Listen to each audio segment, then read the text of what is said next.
Hello friends, तो welcome back to my channel smart study lecture में। चलिए friends, आज के इस नए वीडियो में मैं आपको क्लास 12 फिजिक्स 2024 बोर्ड एग्जाम के लिए सबसे महत्वपूर्ण न्यूमेरिकल्स को सॉल्व कराने वाले हैं, जो कि आपके 2024 बोर्ड एग्जाम में 100% आने वाला है। तो यदि फ्रेंड्स आप हमारे चैनल पर नए हो, चैनल को जरूर सब्सक्राइब कर लीजिएगा, क्योंकि मैं ऐसे ही इंपॉर्टेंट वीडियो आपके लिए लाता रहता हूँ।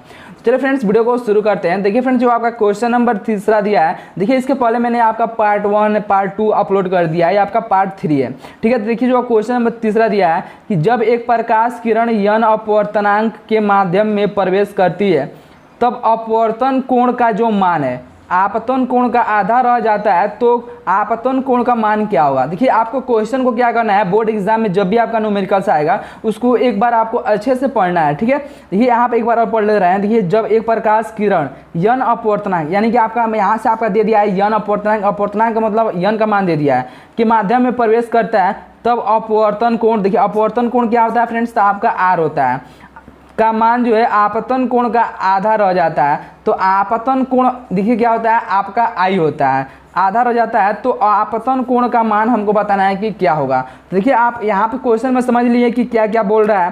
चलिए इस क्वेश्चन को यहाँ पे सॉल्व करते हैं। तो देखिए फ्रेंड्स, यहाँ पे इसका सॉल्यूशन देखिए क्या हो जाएगा। सबसे पहले लिखेंगे फ्रेंड्स कि दिया है, देखिए जो आपका क्वेश्चन में दिया है, आपका क्वेश्चन क्या बोल रहा है कि एक प्रकाश किरण यन अपवर्तनांक के माध्यम में प्रवेश करता है, तब अपवर्तन कोण का जो मान है आपतन कोण का आधा रह जाता है। तो देखिए यहाँ पे अपवर्तन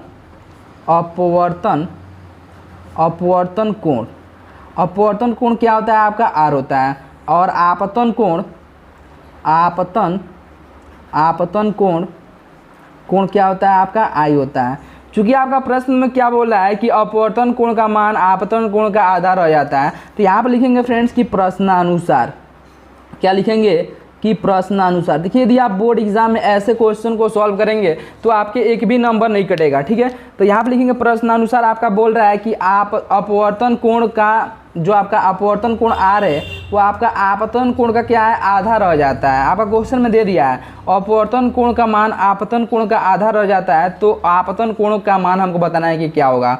तो देखिए फ्रेंड्स, स्नेल का जो नियम होता है, आप पढ़े होंगे कि अपवर्तन के दो नियम होते हैं। ठीक है, तो जो आपका स्नेल का जो नियम होता है, देखिए वो आपका क्या होता है। चलिए मैं यहाँ पे लिख कर उसके बाद से मैं आपको बता रहा हूँ कि स्नेल का नियम क्या होता है।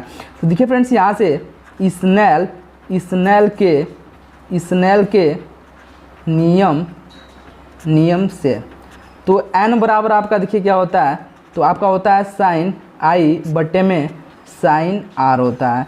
देखिए आपका स्नेल का नियम होता है। तो स्नेल का नियम क्या होता है, आप यहाँ पर देखिए क्या होता है कि आपतन कोण की साइन की जगह तथा अपवर्तन कोण की साइन की जगह का अनुपात क्या होता है, एक नियतांक होता है, यानी कि यन के बराबर होता है।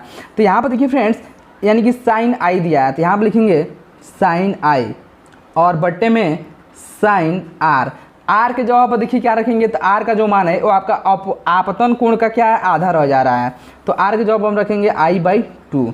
अब देखिए फ्रेंड्स, आप त्रिकोणमिति में पढ़े होंगे कि साइन थीटा का जो हाफ में फार्मूला होता है आपका होता है 2 sin θ/2 इंटू में cos θ/2 होता है। ये आपका सूत्र होता है। ठीक है, आप त्रिकोणमिति में पढ़े होंगे।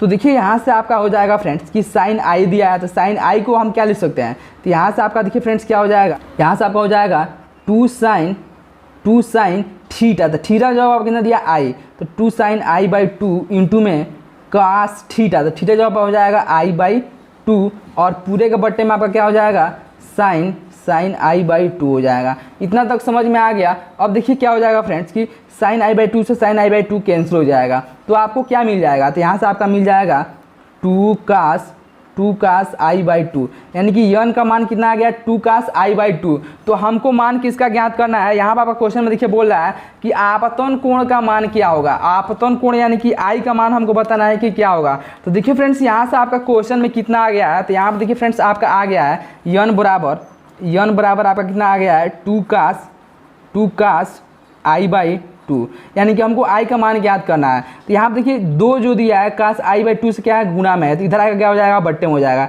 तो n/2 बराबर में हो जाएगा cos I/2।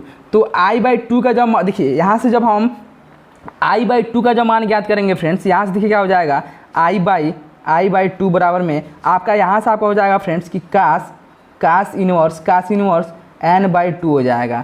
और जब हम i का मान ज्ञात करेंगे तो i बराबर, देखिए 2 इसके साथ में क्या है, बट्टे में है, तो इधर जब आएगा तो गुणे में हो जाएगा, तो 2 cos इनवर्स n/2। तो यही आपका हो जाएगा फ्रेंड्स आंसर हो जाएगा। क्या हो जाएगा, आंसर हो जाएगा।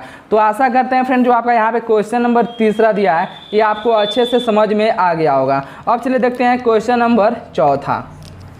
देखिए फ्रेंड जो आपका क्वेश्चन नंबर जो आपका चौथा दिया है कि संपर्क में रखे दो पतले लेंसों की फोकस दूरियां आपका दे दिया है 25 सेमी तथा -40 सेमी है, तो इनकी संयोजन क्षमता, यानी कि संयोजन क्षमता क्या होता है, पी का मान हमको बताना है कि क्या होगा। तो देखिए फ्रेंड्स आपका जो क्वेश्चन में दे दिया है उसको सबसे पहले क्या करेंगे कि लिख लेंगे। तो यहाँ आप लिखेंगे फ्रेंड्स कि दिया है, देखिए जो आपका क्वेश्चन में दे दिया है उसको लिख लेंगे। तो संपर्क में रखे दो पतले लेंसों की फोकस दूरिया यानी कि 2 दिया है, यानी कि f1 और f2 का मान दे दिया है। तो f1 का मान कितना दे दिया है, 25 सेमी दे दिया है, आपका क्वेश्चन में दिया है। और यहाँ से आपका f2 का मान दे दिया है -40 सेमी दे दिया है, ठीक है, यहाँ पे लिख लेंगे। उसके बाद से बोला है कि इनकी संयोजन क्षमता, यानी कि संयोजन क्षमता आपका P का मान हमको बताना है कि क्या होगा। तो देखिए जो आपका संयोजन क्षमता का जो सूत्र होता है उसको चलिए लिख लेते हैं। तो देखिए संयोजन क्षमता P बराबर आपका हो जाएगा फ्रेंड्स कि वो आपका होता है P1 प्लस में P2 होता है। क्या होता है, P1 प्लस में P2। तो यहाँ से हम इसका मान यहाँ पे रखेंगे। और हम जानते हैं फ्रेंड्स कि जो आपका P बराबर आपका क्या होता है 1/f, और यहाँ पर किस में होता है, मीटर में होता है। किस में होता है, मीटर में होता है। तो चलिए इसमें इस मान को क्या करते हैं कि रख लेते हैं। तो आपका f1 का मान कितना दे दिया है, 25 सेमी दे दिया है। यहाँ पर तब देखिए हम P1 का मान ज्ञात करेंगे। तो P1 बराबर क्या हो जाएगा, 1/f1। तो ये आपका किस में आ जाएगा फ्रेंड्स, ये आपका आ जाएगा मीटर में। चूँकि आपका क्वेश्चन में जो आपका मान दे दिया फोकस दूरी का मान 25 सेमी दे दिया है। चूँकि हम जानते हैं कि 1 मीटर में 100 सेंटीमीटर होता है, तो यहाँ पे 100 में f1 ये आपका किस में आ जाएगा, सेमी में तब आ जाएगा। किस में आ जाएगा, सेमी में आ जाएगा। अब देखिए यहाँ से आपका क्या हो जाएगा फ्रेंड्स कि 100 डिवाइडेड बाई f1 का मान आपका दे दिया है 25, तो यहाँ पर रख देंगे 25। अब देखिए 25 चौको क्या होता है फ्रेंड्स, 100 होता है। तो यहाँ से आपका 4 और यहाँ किस में आ जाएगा, डायोप्टर आ जाएगा, क्योंकि क्षमता का जो मात्रक होता है वो आपका डायोप्टर होता है। तो 4 डायोप्टर हो जाएगा। ये आपका P1 का मान आ गया, ठीक है। अब देखिए P2 का जब मान ज्ञात करेंगे तो P2 बराबर आपका आ जाएगा 100 डिवाइडेड बाई f2 का मान कितना दे दिया है, -40। तो यहाँ पर रखेंगे -40। देखिए 1 0 से 1 0 कैंसिल हो जाएगा, 2 दूनी 4, 2 5 10। तो यहाँ से आप कितना जाएगा, -5/2। जब इसको डिवाइड करेंगे तो 2 दूनी 4, 2 5 10, यानी कि -2.5 आ जाएगा। कितना आ जाएगा, -2.5। और ये आप किस में आ जाएगा, डायोप्टर में आ जाएगा। तो देखिए क्षमता का जब मान ज्ञात करेंगे, क्षमता P बराबर देखिए फ्रेंड्स यहाँ से P बराबर P1 और प्लस में P2। तो P1 का मान कितना आया था, तो आपका आया था 4 डायोप्टर, और प्लस में P2 का मान कितना दे दिया है, तो -2.5 कितना दे दिया फ्रेंड्स, यहाँ से -2.5। तो जब इसमें से इसको माइनस करेंगे फ्रेंड्स तो यहाँ से आपका फाइनली P का जो मान आएगा वो आपका आ जाएगा 1.5 डायोप्टर। तो यही आपका क्या हो जाएगा, आंसर हो जाएगा। तो आशा करते हैं फ्रेंड्स जो आपका क्वेश्चन नंबर जो आपका चौथा दिया है ये भी आपको अच्छे से समझ में आ गया होगा। तो यदि फ्रेंड्स वीडियो आपको अच्छा लगा हो तो चैनल को जरूर सब्सक्राइब कर लीजिएगा। चलिए मिलते हैं एक ऐसे ही और नए वीडियो में, तब तक के लिए धन्यवाद।